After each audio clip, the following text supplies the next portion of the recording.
So welcome friends our YouTube channel D2Z study पे। दोस्तों हमने अपनी ईडीएम्स की सीरीज़ स्टार्ट कर रखी है। तो इस ईडीएम्स के अंदर हम अपने ओरिजिन के साथ ईडीएम्स को याद करते हैं। तो मे भी शायद आपको जो पीछे की वीडियो पसंद आई होंगी और ईडीएम्स लंबे समय तक याद कर पा रहे होंगे, इमेज के साथ रिलेट कर पा रहे होंगे। तो यही फ़ायदा है इन ईडीएम्स को याद करने का। और ये मैं आपको एक बात बता देता हूँ, ये ईडीएम्स वे ईडीएम्स हैं कि जो कि बार बार पूछे जाते हैं लेकिन याद नहीं रहते हैं, टफ होते हैं। सिंपल तो यार हर कोई याद कर लेता है, कोई भी सिंपल वर्ड होगा हर किसी को याद होगा। लेकिन इस तरीके के जो वर्ड हैं मैंने वे छाटे हैं जो कि बच्चों को बहुत टफ याद, मतलब बहुत ही मुश्किल से याद होते हैं। मुझे ये काफ़ी बार मैंने याद करने की कोशिश कर ली लेकिन याद ही नहीं होते हैं। तो मैंने इनका एक ओरिजिन से इनका रिलेट करके हम इनको याद करें कि कहाँ से इनकी उत्पत्ति हुई है, तो हम इनको आसानी से याद कर पाते हैं। तो यहाँ पे मैंने वही बात बताता हूँ फिर से एक बार कि यहाँ पे इनका डिफ़िकल्ट वोकैब दी गई है, यहाँ पे इनकी ओरिजिन दे रखा है हिंदी में और यहाँ पे दे रखा है इंग्लिश में ओरिजिन। सो दोस्तों इसको वीडियो को अगर अच्छी लगे तो शायद लाइक भी कर देना, ठीक है। तो अब स्टार्ट करते हैं कि हमारा आज का इडियम है मंथ्स ऑन एंड। देखो क्या हुआ था कि इसका ओरिजिन कहाँ से हुआ। एंड का अर्थ है ख़त्म होना, एक अवधि के बाद दूसरी अवधि का लगातार चलते रहना, इसलिए मंथ ऑन एंड के अर्थ कई महीनों तक बिना रुके जारी रहना हो गया। कि एक्चुअली में एंड का मतलब क्या होता है कि किसी चीज़ का एंड हो गया, फिर उसके बाद फिर से स्टार्ट हो गया। मंथ फिर एंड हुआ फिर स्टार्ट हो गया। तो किसी चीज़ का लंबे समय तक स्टार्ट रहना, काफ़ी महीनों तक स्टार्ट रहना, तो वहाँ से इसका ओरिजिन हुआ कि मंथ्स ऑन एंड का मतलब क्या है कि for many months continuously for a very long time, months on and. तो एंड से यहाँ रिलेट कर सकते हैं कि जो एंड हुआ मंथ का फिर मंथ स्टार्ट हो गया। तो कंटिन्यूसली लगातार कोई चीज़ होती रहती है, तो वहाँ पे हम यूज़ करते हैं months on and. For many months continuously for a very long time. यहाँ पे इसका एक एग्जाम्पल भी दे रखा है। एग्जाम्पल है she work on the project for months on and. किसने इस प्रोजेक्ट के ऊपर काफ़ी महीनों तक कार्य किया। देखो यहाँ पे देखो चांद आधा हुआ फिर पूरा हो लिया, फिर और भी चमकीला हो गया, फिर आधा हुआ फिर आधा हुआ, फिर देखो इस तरीके से कई महीनों तक क्या किया इसने, एक प्रोजेक्ट के ऊपर काम किया। तो इसने वर्क किया कितने दिन तक, फॉर मंथ्स ऑन एंड। यहाँ पे इसकी वोकैब दे रखी है। वोकैब को थोड़ा सा अगर मैं दिखाना चाहूँ तो यहाँ पे है परसिस्टेंस, पता होगा लगातार स्पेलिंग पूछी जाती है काफ़ी बार। पर यहाँ पे सिस, टेन और सी, इस तरीके से याद कर सकते। परसिस्टेंट होता है लगातार। इंडोरेंस होता है हमारी एबिलिटी कि हम किसी काम को कितनी दृढ़ता से कर पाते हैं। कंटिन्यूस सबको पता होगा, ड्यूरेशन भी पता होगा, डेडिकेशन भी। इंटरप्शन होती है रुकावट, ब्रेक इन कंटिन्यूटी, इंटरप्शन। और पेशेंस सबको पता होगा। तो मे भी ये आपको याद रहेंगे और वो कैब को साथ साथ याद करते चलेंगे। परसिस्टेंस लगातार, इंडोरेंस हमारी कितनी एबिलिटी है, और कंटिन्यूसिटी और इंटरप्शन होती है किसी बात में रुकावट। Nail your colours to the mast. आज का ये सेकंड इडियम कितना बहुत ही बेहतरीन थी इसकी कहानी मैं आपको बताता हूँ, फिर इसका मतलब समझेंगे। एक्चुअली में क्या हुआ, समुद्री युद्धों में जब जहाज अपना झंडा नीचे करके आत्मसमर्पण समर्पण का संकेत देते थे, जो जहाज हार नहीं मानना चाहते थे वे अपने झंडे को मस्त मोल पर किले पर जड़ देते थे। समय के साथ यह वाक्यांश अपने विचारों या सिद्धांतों का खुलकर समर्थन करने से अर्थ से हो गया। क्या हुआ कि जब समुद्री जो जहाज में लड़ाई होती थी, तो जो लोग जहाज में हार जाते थे, लड़ाई में हार जाते थे, तो वे अपना झंडा नीचे कर देते। और जो जीत जाते थे वो क्या करते थे, उस मास्ट के, मतलब मास्ट क्या होता है, जहाज के अंदर एक तंबू सा होता है, जैसे कि लकड़ी का ये खंबा सा होता है। तो यहाँ पे अपना सिंबल लगा देते, अपना कलर लगा देते थे कि हम विनर हो गए। तो हम जब किसी चीज़ को ओपनली हम किसी चीज़ को सपोर्ट करते हैं या विश्वास करते हैं, तो जब वहाँ से इसका रिलेट किया गया कि जब हम किसी चीज़ को ओपनली, अपने थॉट्स को ओपनली किसी के सामने रखते हैं, किसी को बताते हैं, तो उसका मतलब होता है nail your colour to the mast. यहाँ पे इसने क्या किया, देखो नेल मतलब नेल जो होती है कील, कील मार दी किससे, हथौड़े से, यूर कलर किससे, अपने जो इनका जो सिंबल था वो क्या कर दिया, यहाँ पे मार दिया। और इन्होंने खुल के अपना मतलब बता रहे कि भाई आ जाओ किसने लड़ना है हमारे साथ में। अब इसकी अगर वो कैब देखो याद हो गया होगा कि नेल का मतलब क्या होगा, किसी चीज़ को ओपनली, हम किसी चीज़ को हम सपोर्ट करते हैं ना दृढ़ता के साथ में, फर्मली के साथ, फर्मली सपोर्ट योर बिलीफ और पोजिशंस को। तो nail your colour to the mast नहीं बोलोगे भाई, कोई मतलब ही नहीं है यार। अब हमारे पास है वो कैब कॉन्विक्शंस, स्ट्रॉन्ग बिलीफ, दृढ़ विश्वास। कॉन्विक्शन होता है स्ट्रॉन्ग बिलीफ होना किसी चीज़ के अंदर, कॉन्विक्शन। अब देखो इसको कैसे याद करेंगे, अब विक्शन लिखा हुआ है यहाँ पे, ऐसा लगा विक्ट्री। तो हम कब, अगर हमें जीतना है तो हमारे पास क्या होना चाहिए, दृढ़ विश्वास होना चाहिए, बिलीफ होना चाहिए। विक्ट्री होने के लिए क्या होना चाहिए, बिलीफ। तो इसको ऐसे याद कर सकते हैं, कॉन्विक्शन। कमिटमेंट सबको पता होगा, लॉयल्टी सबको पता होगा, प्रिंसिपल्स, सरेंडर, डिक्लेयर। रिजोल्व होता है किसी फर्म डिटर्मिनेशन, रिजोल्व क्या होता है, फर्म डिटर्मिनेशन। हम किसी चीज़ को कब सोल्व कर सकते हैं, दोबारा कब सोल्व कर सकते हैं, जब हमारे पास दृढ़ संकल्प हो, फर्म डिटर्मिनेशन हो। तो रिसोल्व जब हमारे पास क्या हो, दृढ़ संकल्प हो। तो ऐसे इसको याद कर सकते हैं। नेक्स्ट वन पे मूव करते हैं, neither fish nor fall. Actually में इसका ओरिजिन बहुत ही मस्त है कि पहले इसका ओरिजिन देख लेते हैं फिर इसका मीनिंग देखेंगे। मीनिंग तो अपने आप ही याद हो जाएगा तुम्हें। तो क्या हुआ कि एक पहले तो फिश ही होती है और बर्ड तो बर्ड ही होता है, लेकिन एक ऐसा जानवर था, तो क्या कर रहे थे जो लोग थे, फिश को अलग कैटेगरी में रख रहे थे, बर्ड्स को अलग कैटेगरी में रख रहे थे। लेकिन एक ऐसा पक्षी और ऐसी मछली आई जो पक्षी की तरह भी दिखाई दे रही थी और मछली की तरह भी दिखाई दे रही थी। तो जो ना तो फिश थी और ना ही फाउल थी, ना ही कोई पक्षी थी। तो यहाँ पे क्या हुआ कि वो पता ही नहीं चल रहा है, मेंशन ही नहीं है क्लियरली। तो इसका मतलब क्या हो गया, नोट क्लियरली वन थिंग और अनोदर डिफ़िकल्ट टू क्लासीफाई। अब क्लासीफाई करने के लिए उसका क्या हो गया, मुश्किल हो गया। ठीक है, तो इसमें किसको अंदर रखें इसको। तो जब हम किसी चीज़ के अंदर बिल्कुल क्लियरली ये नहीं बता सकते कि ये तो ये चीज़ है, वहाँ पे हम यूज़ करेंगे neither fish nor foul.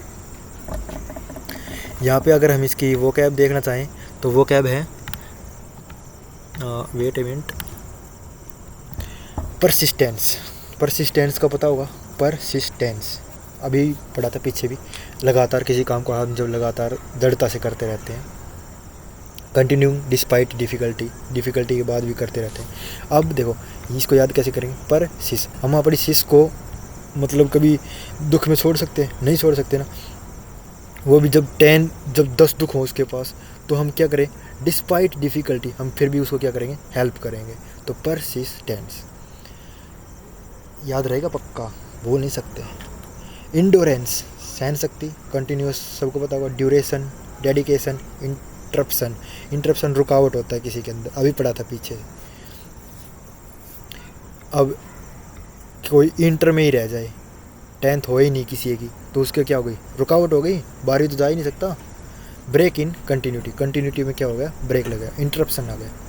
Patience, धैर्य।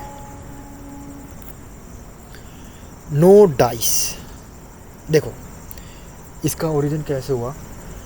कई पासे के खेल में यदि पासे सही ढंग से नहीं गिरते थे, अच्छा ठीक है, मैंने इसको पढ़ रखा था पहले।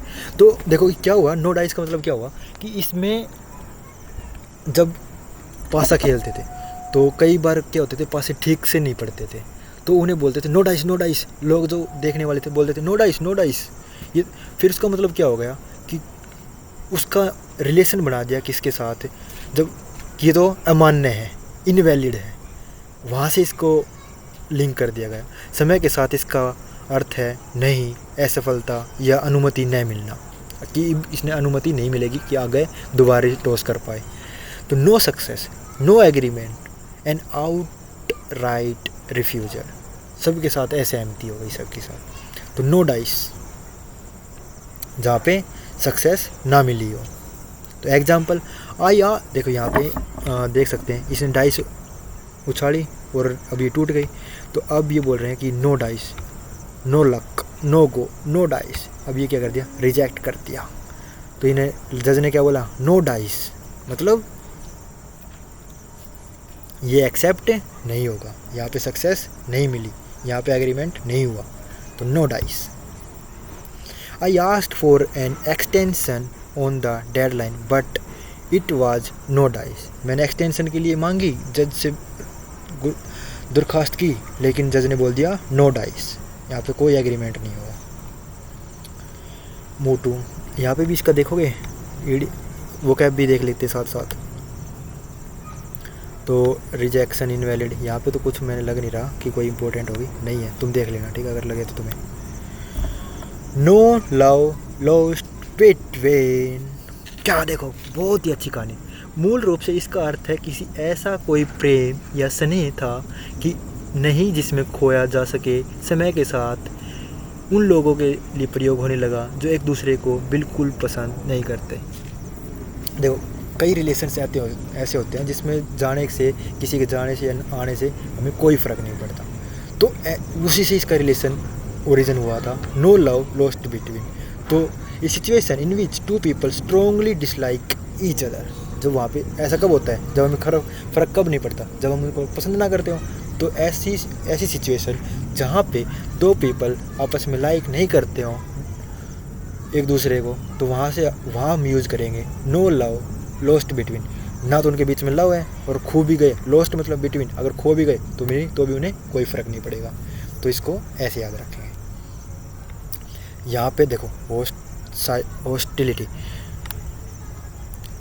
हॉस्टिलिटी होता है। पहले मैं इसको हॉस्टिलिटी का मतलब ऐसे समझता था जैसे कि मित्र, तो लेकिन बाद में पता चला मुझे कि हॉस्टिलिटी का मतलब होता है दुश्मनी, शत्रुता।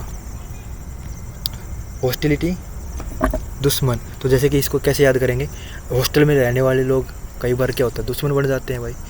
पास रहते हैं, जब दोस्त दूर रहता तो ही अच्छा लगता है, पास हो जाते हैं, दोस्तों की थिंकिंग मैच नहीं करती तो लड़ाई हो जाती है। तो हॉस्टल में क्या हुआ, लोगों की, दोस्तों की दुश्मनी हो गई आपस में। हॉस्टिलिटी, राइवल्स होता है, राइवल होता है प्रतिद्वंदी, जो हमारे कंपटीटर होता है, राइवल। तो इसको कैसे याद करेंगे, राइवल। अभी मुझे कुछ याद नहीं आ रहा, तुम बताना सोच के। अफेक्शन होता है स्नेह, म्यूचुअल होता है दोनों की अंडरस्टैंडिंग, टेंशन तनाव, गुडविल। एनिमोसिटी होता है, देखो ये बड़ा अच्छा वर्ड है, एनिमोसिटी, स्ट्रॉन्ग डिसलाइक। अब देखो इसको कैसे याद रखेंगे, एनी, मैंने कैसे याद रखा है, एनी कोई नाम की लड़की थी और उसने मोस्ट ऑफ लड़कों को डिसलाइक करती थी वो, ठीक है। तो एनी मोस्टली, तो एनी कैसी है, डिसलाइक करने वाली लड़की है। तो वो क्या, एक बार फिर से देखते हैं, पीछे वाला इडियम्स याद हो गया, नो लव लॉस्ट बिटवीन। ना तो लव है और खो भी गए तो कोई, तो जब कब होता है, जब हम एक दूसरे को बहुत ज़्यादा डिसलाइक करते हैं। No love lost between.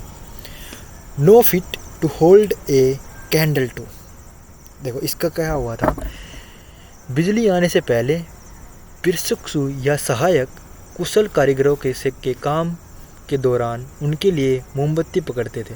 यदि कोई व्यक्ति not fit to hold a candle to कहा जाता था तो उसका अर्थ था कि वह उस श्रेष्ठ व्यक्ति की तुलना में इतना कम योग्य है कि उसके सहायक बनने लायक भी नहीं है। एक्चुअली में क्या हुआ, जब प्रशिक्षु, जैसे कि जो कोई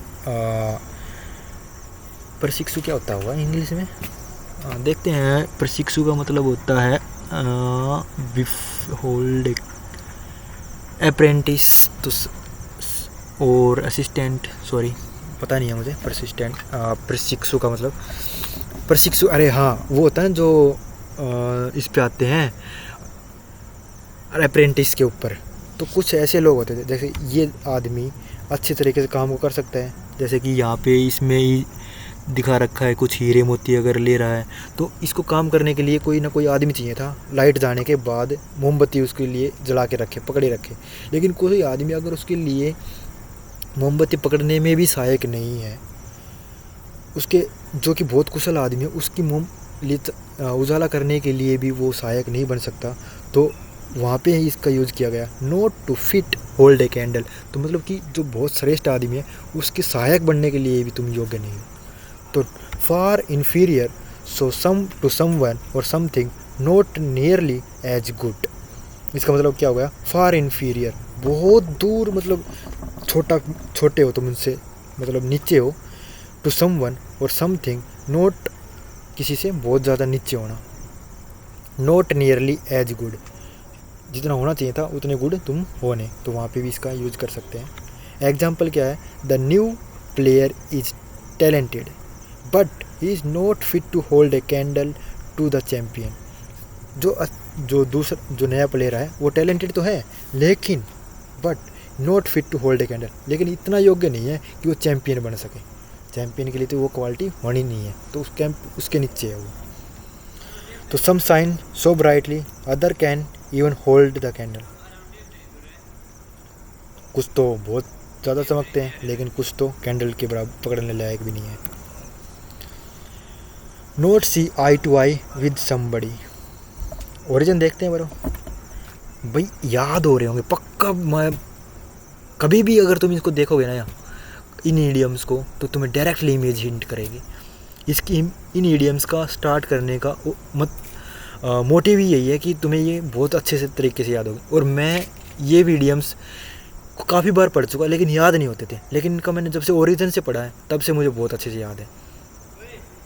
अब no see eye to eye with somebody, जब दो लोग किसी बात को एक ही दृष्टिकोण से देखते हैं तो वे होते हैं सी आई टू आई। जब एक सी आई टू आई मतलब जब अगर मैं सोचूं कि हाँ भाई ये काम ऐसे होना चाहिए, तो दूसरा भी बोले हाँ भाई ये तुम सही बोल रहे हो, ये काम ऐसे ही होना चाहिए, तो वो हो गया सी आई टू आई। लेकिन मैं बोलूँ कि भाई ये काम ऐसे होना चाहिए, लेकिन दूसरा बोले नहीं नहीं ऐसे तो हो ही नहीं सकता, तो फिर वो क्या होगा, note see eye to eye. तो to disagree with someone, to have different opinion, उसके पास क्या मेरे से डिफरेंट ओपिनियन है उसके लिए, उस काम को करने के लिए, तो वो note see eye to eye. तो एग्जाम्पल क्या हो गया, two partner did not see eye to eye on the company future plan. Company के फ्यूचर प्लान के लिए दो पार्टनर थे, वो अब क्या कर रहे हैं, नॉट सी आई टू आई, मतलब उनकी ओपिनियन क्या हो गए, अब डिफरेंट हो गए हैं। तो यहाँ पे है डिसएग्रीमेंट, पर्सपेक्टिव, दृष्टिकोण होता है, सबको पता होगा, ओपिनियन, कॉन्फ्लिक्ट, कॉन्सेंसस होती है, जर्नल सहमति, सबकी एक कॉन्सेंसस यहाँ पे देख सकते हो, व्यू पॉइंट, कॉम्प्रोमाइज, कोई नहीं है बताने के लिए। डन फॉर, देखो क्या हुआ, डन फॉर का मतलब लास्ट है हमारे इडियम आज का। डन शब्द का अर्थ है कि किसी चीज़ में सफलता या पूरा हो जाना। समय के साथ डन फॉर का उपयोग ऐसे व्यक्ति के लिए होने लगा जिसकी सफलता, बचाव या जीवित रहने की संभावना लगभग समाप्त हो चुकी हो। देख क्या हुआ, डन का मतलब क्या होता है कि हमने वो काम कर लिया, हमने वो हासिल कर लिया वह चीज़। लेकिन डन फॉर का मतलब ये क्या हुआ कि अब इसको रिलेशन बना दिया कि अब उसकी जो भी जितने आदमी की जो जीवित होने की, बचने की जितनी भी संभावना थी वे क्या हो चुकी हैं, अब समाप्त हो चुकी हैं। जैसे कि अब देखो, ये कोई नाव के अंदर बैठा था ये पर्सन, अब क्या हुआ कि नाव टोटली डूब चुकी है, इसके जितने भी बचने के साधन थे वे डन हो चुके हैं, मतलब समाप्त हो चुके हैं। तो डन फॉर का मतलब क्या हुआ, टू रूइंड, डूम्ड, रूइंड मतलब होता है खंडर, डूम्ड और अनलाइकली टू सर्वाइव और सक्सीड। अब क्या हुआ, वो ख़त्म हो चुकी हैं, बंजर हो चुकी हैं ये चीज़ें जो उसको सर्वाइव करने के लिए या सक्सीड करने के लिए हेल्प कर सकती थी। तो डूम्ड का मतलब होता है, डूम्ड, देखो एक minute sorry, doomed certain to fail और सफ़र, डिस्ट्रक्शन, विनाश के लिए निश्चित। डूम्ड होता है विनाश के लिए निश्चित होना। Hopeless, unavoidable, disastrous, helplessness, collapse. तो इसका कुछ बताने का है नहीं, डूम्ड को ही हम याद कर सकते।